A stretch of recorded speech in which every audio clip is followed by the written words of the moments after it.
Sementara yaitu disebabkan oleh berbagai macam faktor, ya. Atau dengan kata lain, ada banyak hal yang menyebabkan kenapa bangsa Barat itu bisa sampai datang ke Nusantara, ya. Nah, salah satu faktor yang paling mudah untuk kita pahami bersama, ya, itu adalah bagaimana bangsa Barat itu memiliki sebuah misi.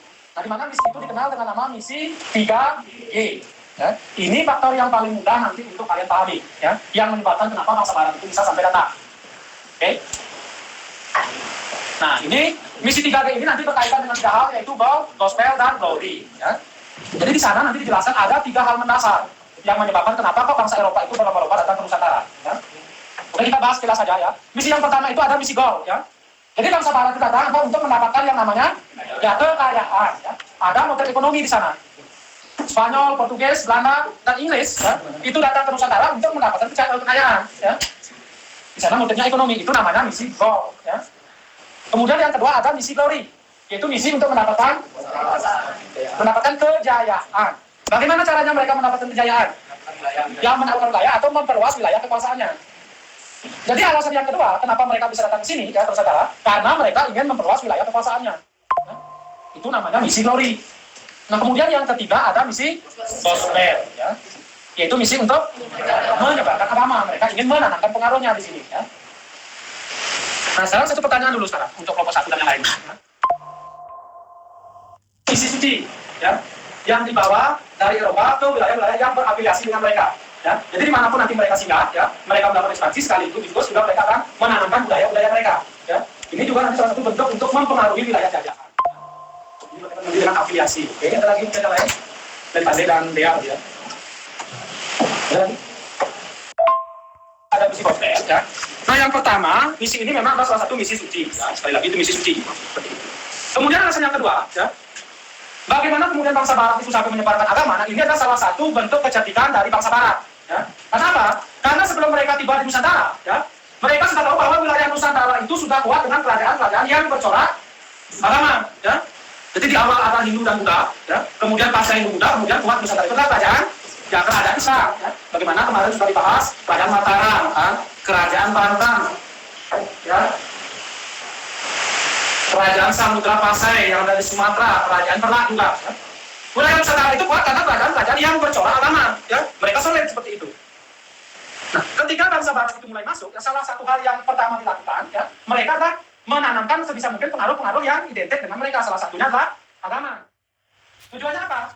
Ya, ketika agama mereka sama dengan orang-orang Nusantara, ya, maka secara tidak langsung mereka akan dapat lebih mudah untuk yang menaklukkan kita. Apalagi agamanya mereka yang mengajarkan, yang membawakan seperti itu. Ya. Atau dengan kata lain, bahasa yang lebih ekstrem Bapak gunakan, agama itu dijadikan sebagai sebuah alat, ya, untuk melegitimasi kekuasaan mereka. Agar tidak bisa kuat, ya, hal pertama itu mereka harus menanamkan pengaruh dan budayanya, salah satunya adalah agama. Ya. Dengan kata lain harus dikristalkan dulu, ya. Itu yang terjadi ketika bangsa Barat itu masuk ke Nusantara. Ya. Sehingga kalau kita sekarang lihat faktanya di lapangan, ya, makanya wilayah-wilayah untuk Indonesia bagian timur, nah, itu kan mayoritas adalah wilayah-wilayah yang kemudian menganut ya Kristen, kan.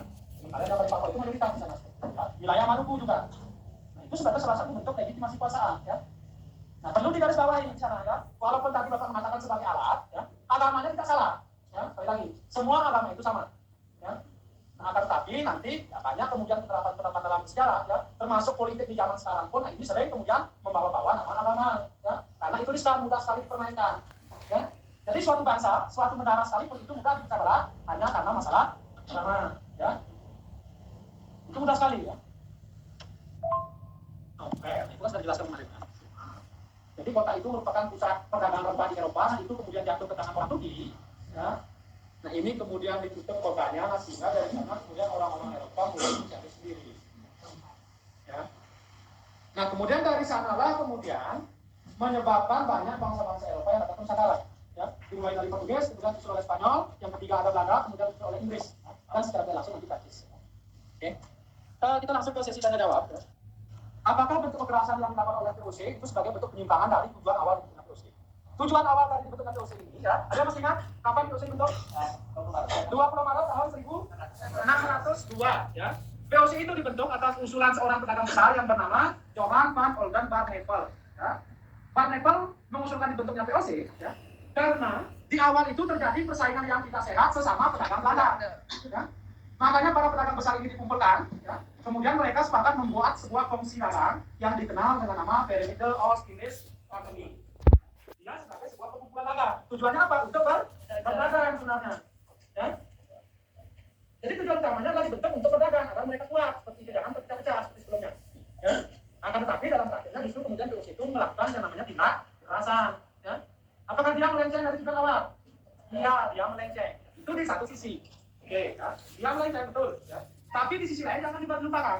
Ketika POC itu dibentuk, ya, ternyata oleh kerajaan Belanda, POC itu kemudian diberikan hak-hak istimewa yang dikenal dengan nama hak oktroi. Ya. Salah satu isinya di sana itu POC memiliki angkatan perang. Ya. Coba kalian bayangkan. Ya.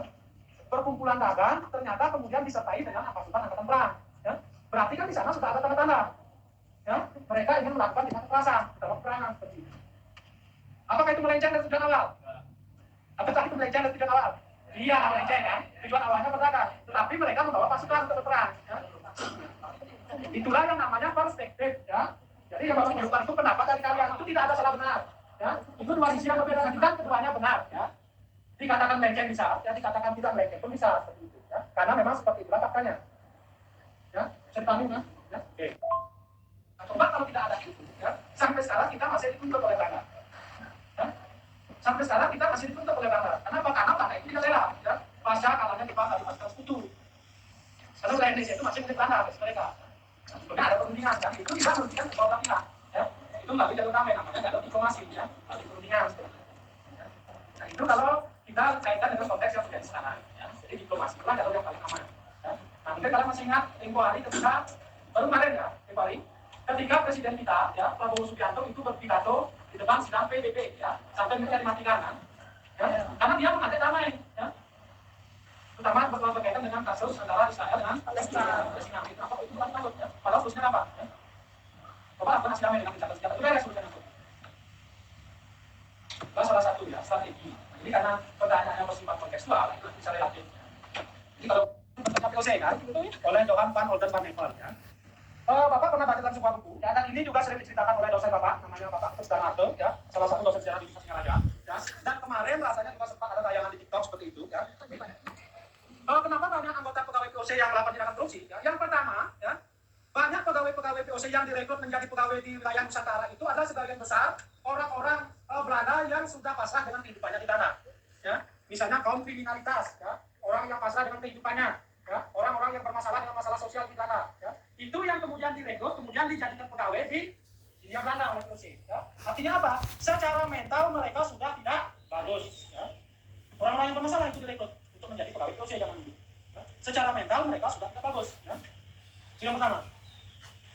Nah kemudian terkait dengan tanggung jawab yang sampai oleh tadi. Ya. Jadi gaji pegawai POC itu tidak kecil. Ya. Melainkan kalau kita lihat, ya, banyak pegawai-pegawai POC yang kemudian justru hidupnya bermewah-mewah. Ya. Ketika POC menjadi Nusantara, kenapa? Karena mereka tidak bekerja. Ya. Yang bekerja siapa? Ya rakyat pribumi, kan. Mereka tinggal menikmati hasil kerja dari orang-orang pribumi. Mereka menarik pajak, memungut hasil bumi, ya. Hasil panen setengahnya kemudian diserahkan kepada POC. Jadi mereka hidup bermewah-mewah di sini. Ya. Apalagi seperti yang disampaikan tadi, ya, para pimpinan POC, terutama dewan direksi, itu mereka apa? Rakus, ya. Jadi mereka tinggal menikmati hasil dari pekerja seperti itu. Ya. Itulah nanti yang mendasari kenapa POC yang sebelumnya kuat, ya, kemudian menjelang 2019 justru mengalami kemunduran, ya. Karena banyak anggotanya yang melakukan korupsi dari tingkat yang paling tinggi sampai tingkat yang paling bawah. Ya. Itulah nanti alasan kenapa POC yang sebelumnya sangat berjaya di Nusantara bahkan mampu bersaing dengan Spanyol dan Portugis, ya, kemudian menjelang abad ke-18 justru mengalami kemunduran justru karena masalah korupsi, ya.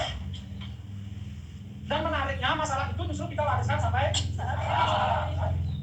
Justru sekarang yang melakukan korupsi kan orang Londo, ada yang mengatakan Londo Irak, ya. Jadi Belanda yang berkulit hitam, itulah orang-orang kita, ya. Orang-orang pribumi dulu juga ada Islam Londo Irak kita jangan bangga, ya. Itu yang terjadi sekarang, ya. Itulah kalau kita menerapkan praktek belajar dari sejarah. Itu terjadi jamak di pemerintahan kita sekarang. Coba kalian lihat, ya. Hampir setiap hari, hampir setiap minggu, ya itu pasti ada saja kasus korupsi, ya. Oke, lanjut selanjutnya. Itu adalah pertentangan yang terjadi antara kaum Padri dengan kaum adat. Ya. Jadi kaum Padri ini adalah kelompok masyarakat Minang yang baru balik dari Mekah. Mereka ingin memurnikan ajaran Islam di wilayahnya. Ya. Di sisi lain, ya, kaum adat itu mereka ngotot hidup dengan budaya-budaya asli mereka. Seperti contoh misalnya sering melakukan tradisi sabung ayam, ya, minum minuman tua. Itu dari tradisi kaum adat. Nah, di sanalah kemudian terjadi dua pendapat yang berbeda. Di satu sisi mendukung kaum Padri, ya, karena mereka sudah menerima pengaruh agama. Tapi di sisi lain juga mereka bersikukuh untuk melaksanakan ajaran dari tradisi leluhur mereka yang dilakukan oleh kaum adat. Di sana ada dua kelompok masyarakat yang memiliki pandangan yang berbeda. Ya. Nah ini dilihat oleh Belanda. Ya. Jadi cerdeknya Belanda, mereka kemudian menggunakan strategi politik divide et impera. Itu strategi politik adu domba lah antara kaum Padri dan kaum adat. Ya. Perang Padri itu terjadi sesama orang kita. Ya, itu perang Padri.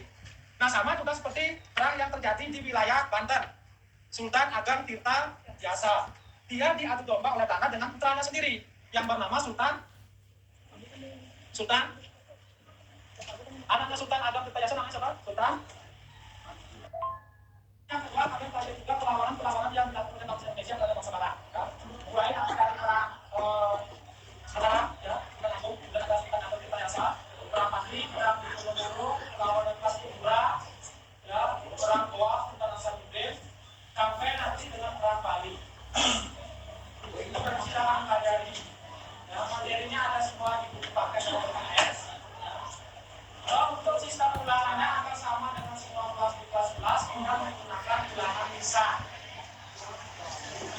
Oke, kita menggunakan ulangan lisan. Nanti akan dapat panggil beberapa orang ke depan, mungkin 6 sampai 8 siswa. Satu siswa itu akan